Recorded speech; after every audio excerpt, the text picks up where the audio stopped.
On the 9th of July, skyscrapers are collapsing in Moscow. These are food sheets. Windows are being destroyed. Rats are falling. Listen, this is probably the best story I've ever had. On the 9th of July, the center of Moscow was hit by a massive flood and hailstorm. And in these days, a hurricane in Moscow is blowing off roofs. Skyscrapers are collapsing and Muscovites are being knocked down. And Moscow was engulfed by a hurricane and a flood of the century. Wow, the wind is blowing like crazy. Moscow city is blown up, roofs are destroyed, Muscovites are screaming. On the 9th of July, Moscow was flooded. A powerful downpour, hurricane, and even hail. Moscow started to float. Cars sank into the water.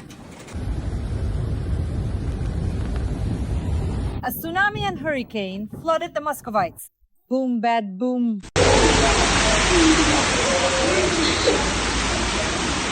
A mega downpour flooded Moscow on the 9th of July.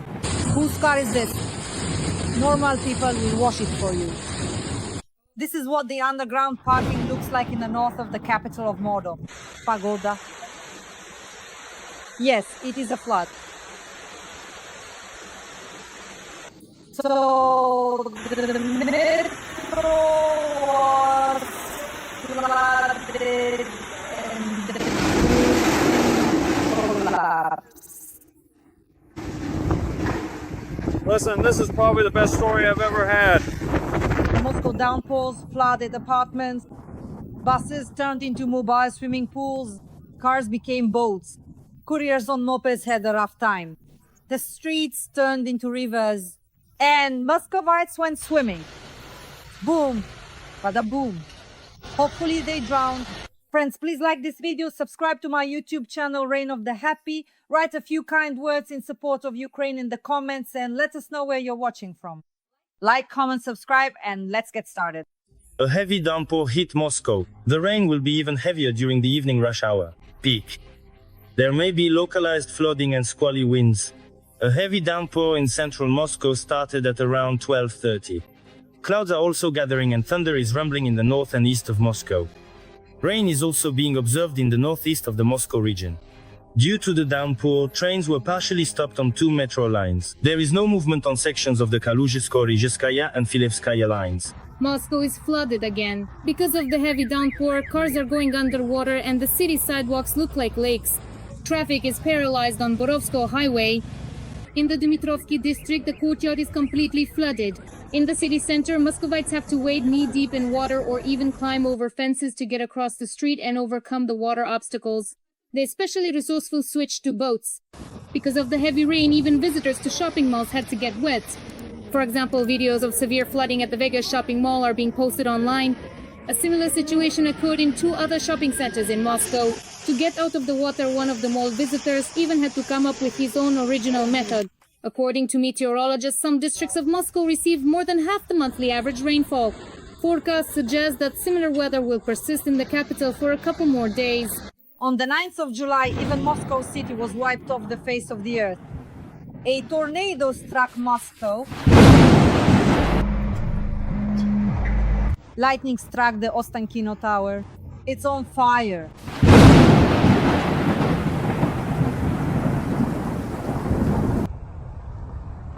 Burn, burn bright so you don't go out. There's flooding at Vnukovo airport. According to eyewitnesses, the terminal is being flooded, especially around gates 15 and 16.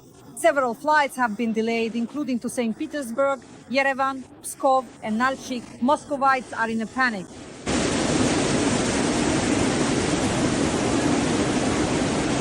Windows are being destroyed, roofs and skyscrapers are collapsing. The roads are flooded. The downpour and hurricane that hit Moscow turned the tennis festival in Luzhniki into a water park.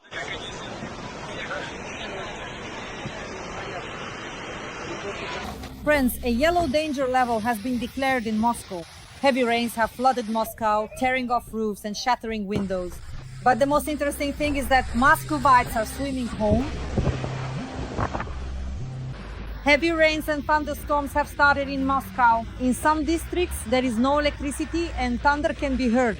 Boom, bada boom. According to Telegram channels, at this hour the emergency services are receiving quite a lot of calls.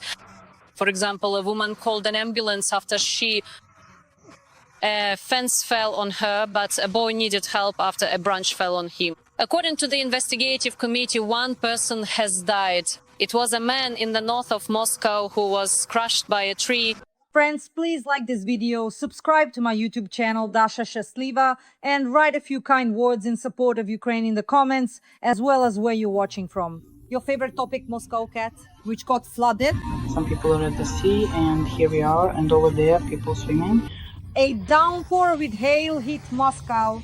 Heavy rain, wind, hail. There are thousands of us, like queens. Today, bad weather is expected not only in Moscow. City services are warning that there will be rain and thunderstorms in the capital. And strong winds up to 15 meters per second. Thunderstorms will hit Moscow in the second half of the day. Hail hit the Moscow region, and this is what it looks like in Korolev.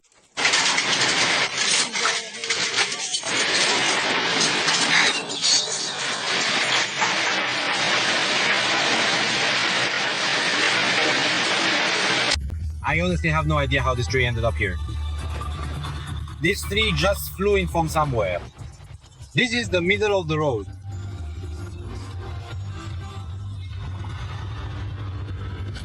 Is this not rapping in the studio? I had just stepped out and a tree fell onto a car. Here. Look. Ah! You're calling. A summer thunderstorm hit Moscow, striking the Ostankino television tower hard, according to meteorologists. In coming hours and until day's end, the capital of Mordor expects heavy rain, downpours, thunderstorms, hail, and hurricane-force winds. There's also a high probability of tornado formation.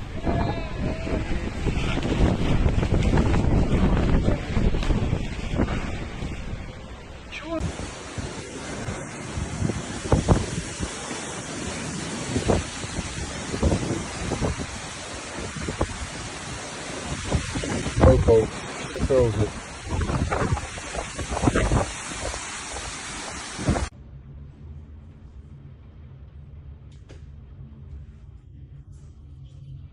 Half a year. That was an exceptionally well-executed task, demonstrating a high level of skill and dedication. You've done a truly commendable job. I'm not taking it off.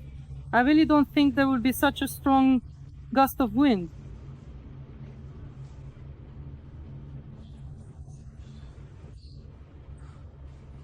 I'm subscribed to not overfill in the car, which helps me avoid accidentally putting too much fuel in the vehicle.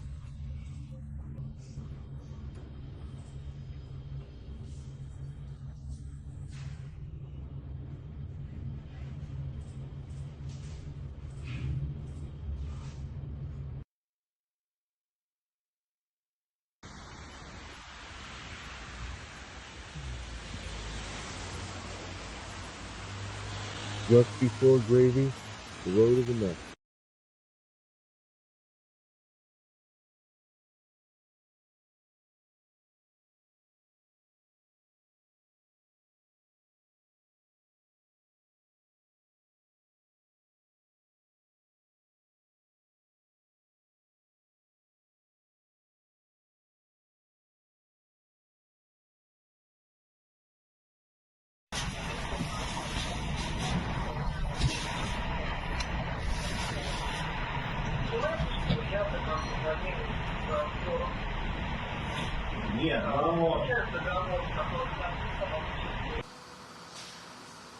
MOS Vodostok crews are eliminating the consequences of the bad weather. They open storm drain grates, let water into the drainage system and use powerful pumping stations. It is already known that this June has become the rainiest in the entire history of meteorological observations. It's worth noting that it will keep pouring until the end of the day, until 10 p.m. because of this. Moscow Mayor Sergei Sobyanin, a specialist from the complex,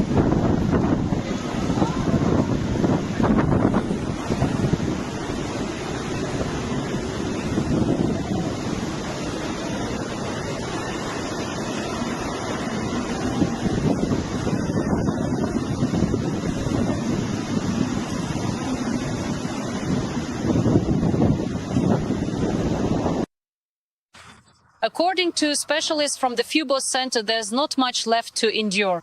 Everything will subside closer to midnight. But in the meantime, eyewitnesses are sharing footage with us. Let's look at some fragments.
Look what I have just caught.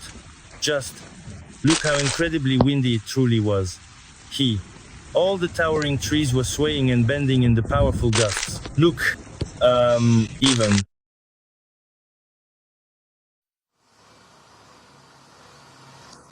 Yes, in fact, there were some crazy shots. On the internet, a hurricane wind literally blows away everything in its path. You can now see these videos on your screen. Roofs are being torn off houses, billboards are being bent, fences and garbage bins are being blown away.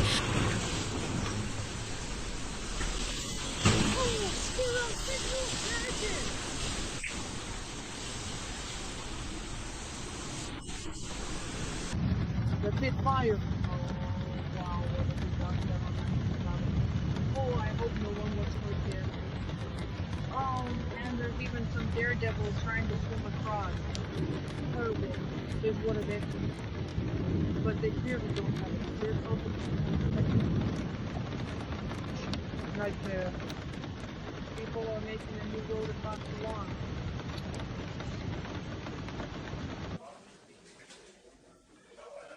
To be continued.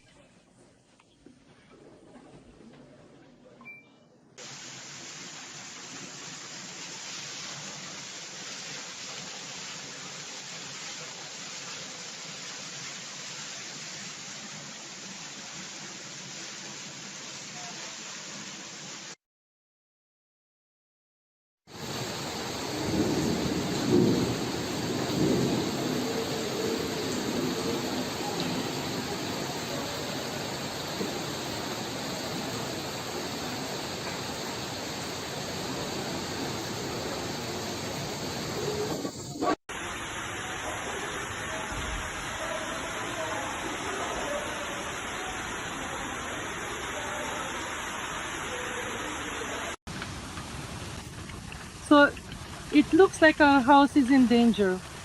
This is already very scary. Look at what happened. Part of the ground collapsed and the basement broke. And now all the water that's here is rushing in a huge stream. So can anyone tell me what to do? Our house is old. It might not withstand this at all. Well, yes, this is a flood. Blindly observing. Oh my goodness, guys, listen closely. This is truly something else entirely. This is absolutely the best and most incredible story I've ever had the pleasure of experiencing. Well, damn, a massive shark. No, not yet. It hasn't been put out. They're taking water from here, I see. All the passersby are great. They're helping out. Someone's already throwing things out the windows, moving stuff. The passersby are doing a good job. But honestly, it's scary. What if it collapses? Alright.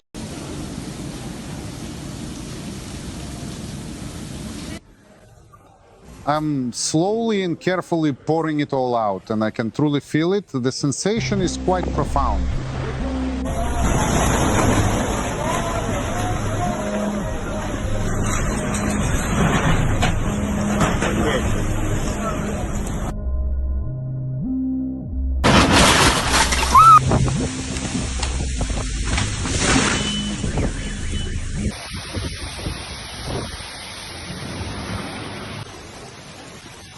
This is the kind of rain we have in the dark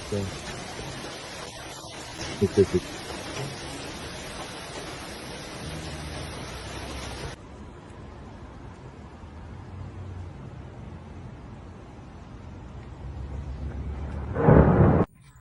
Well, and at the end, as usual, we will watch an analysis of selected Russian propaganda. What's going on Mira Avenue, not far from their main mosque?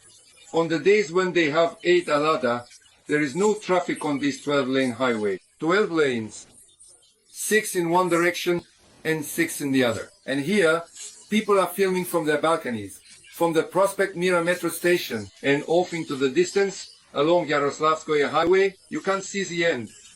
The entire space is covered with people.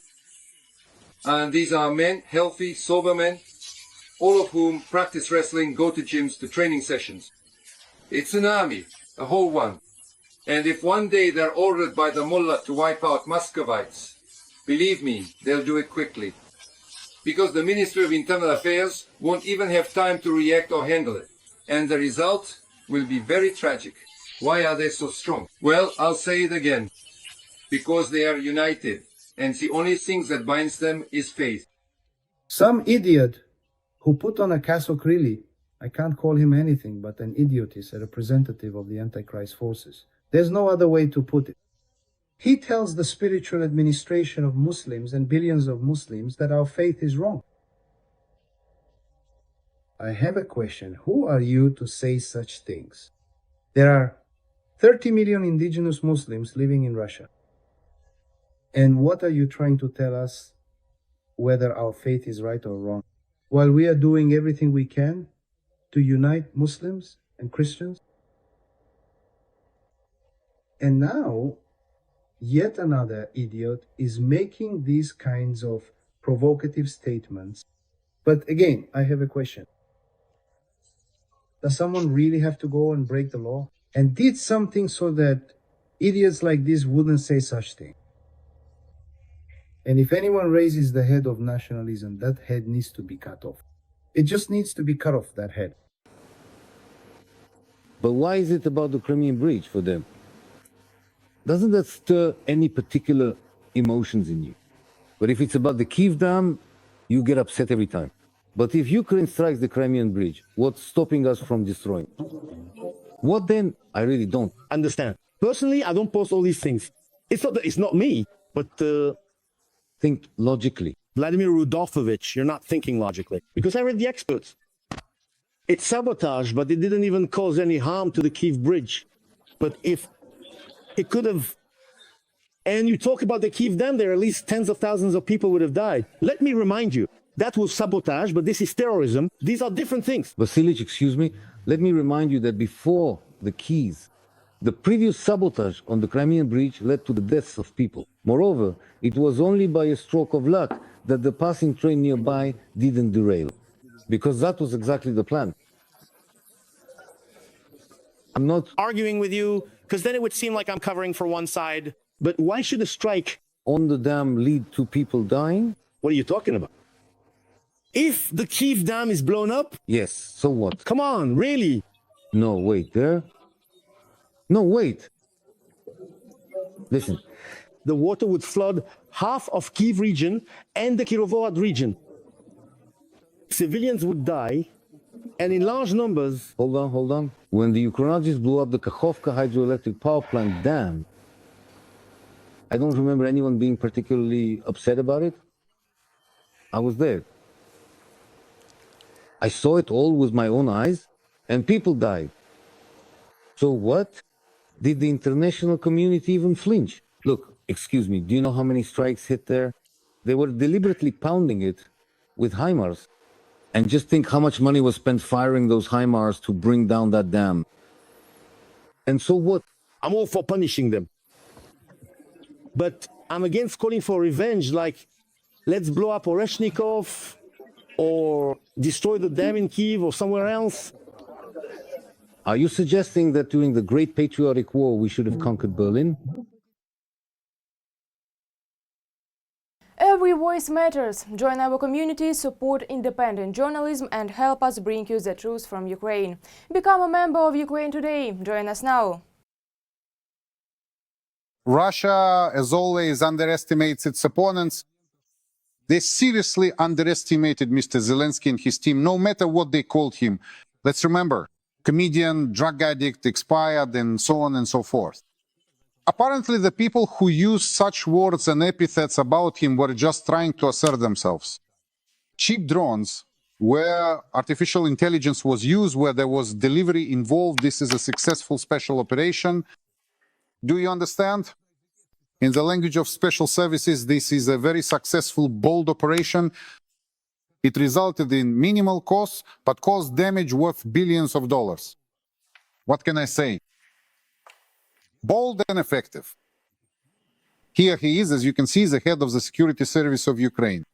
How did something like this become possible? How? They spent a year and a half preparing, calculated everything precisely, prepared everything thoroughly.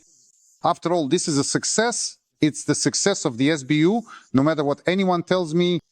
And here, I don't want to label anyone or pass judgment, but it turns out that the entire Russian state machine was prepared for anything except for this.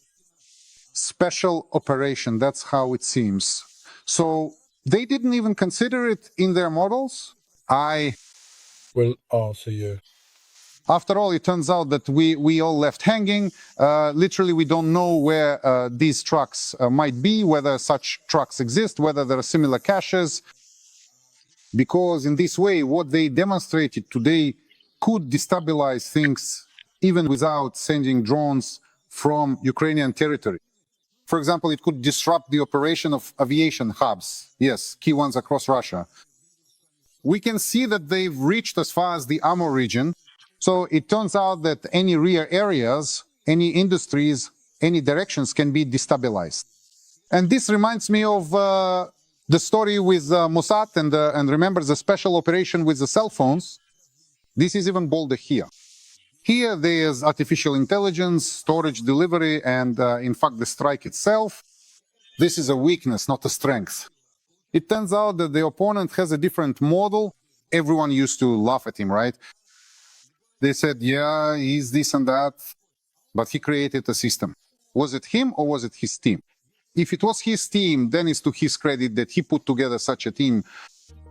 In Ukraine, whose leaders Putin has just called terrorists, people are still shedding tears over the nuclear arsenal that, after the collapse of the Soviet Union, was handed over to Moscow.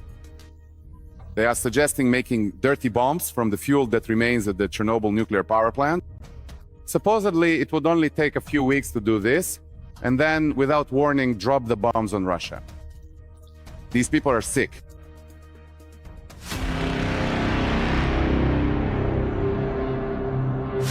Hello! You are watching Channel 1 Live, the program Time Will Tell, and as always, at this hour, Artyom Shenin will bring you the most important and most relevant news. Today is the 2nd of June, and these are the news for the 2nd of June. These are the kinds of news that outshine all other news, if only because they are so important, interesting, and all-encompassing. So, what about the news from the 1st of June? Against this backdrop, there's really no need to discuss it anymore, because, well, the news from the 1st of June stat was just yesterday. So for everyone who's interested, the news from the 1st of June STI wrote a lot about it yesterday on my Telegram channel. If you're interested, go ahead and check it out, read the news and my thoughts on the matter. But since that was yesterday, and today's the 2nd of June, and today's Istanbul, that's what we'll be discussing. The 2nd of June and Istanbul, because you all understand why retribution, or more precisely, just punishment for those who orchestrate all this, is inevitable. And we, as civilized people, will negotiate with them at that moment. We'll negotiate with them. How do they prefer to stand against the wall? With their eyes blindfolded? Or on their knees facing the wall? or bravely looking straight into the barrel? Well, those are the three options that in the end we'll have to negotiate with them about. We, as humane people, will grant them the right to choose as their last wish. Like this video and subscribe to my channel, Dasha Shastiva. We work for a global audience so they know the truth about Russian aggression, about Russia's war against Ukraine. That's why every like, every comment, every subscription from you helps make sure this video is seen by as many people around the world as possible. Stay with us. Stay on the bright side. Friends, glory to Ukraine, glory to the heroes. We will definitely win.